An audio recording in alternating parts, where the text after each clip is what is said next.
کریں گے انشاءاللہ۔ میں جاتے جاتے ہمارے خالد صاحب کو یہ بتانا چاہتا ہوں کہ اب بہت ہم نے بھی تقریباً 1.5 سال سے ہم سب اپنے اپنے طور کے اوپر لوگوں کی خدمت کرنے کے اندر لگے ہوئے تھے، لیکن اب ہمیں ہمارے آنے والے الیکشنز، پارٹی کے جو پروگرامز ہیں، نارتھ مہاراشٹر کی ذمہ داری خالد صاحب کے پاس ہے۔ میں خالد صاحب کو ایک پتر لے کر آیا ہوں مہاراشٹر کے صدر کی حیثیت سے۔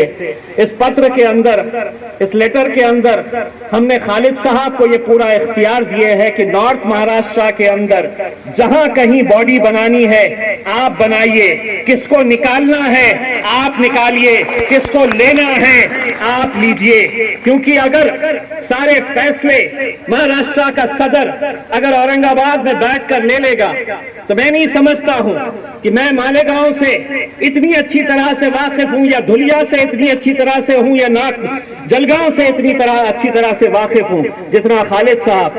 تو خالد صاحب نے مہاراشٹر کے صدر کی حیثیت سے یہ ساری ذمہ داری ہم آپ کے حوالے سپرد کرتے ہیں، اور انشاءاللہ امید کرتے ہیں کہ آنے والے وقت کے اندر مجلس اتحاد المسلمین کو آپ پوری طاقت دیں گے، اور آپ لوگوں کی محبت اور جو چاہت ہے، ہم مفتی صاحب کی رہنمائی کے اندر ہم پورے نارتھ مہاراشٹر کے اندر مجلس اتحاد المسلمین کو بہت آگے لے جانا چاہتے ہیں۔ بس آپ لوگوں کا دعائیں، آپ لوگوں کی طاقت، آپ لوگوں کا ساتھ چاہیے۔ بہت بہت شکریہ۔ وآخر دعوانا الحمدللہ۔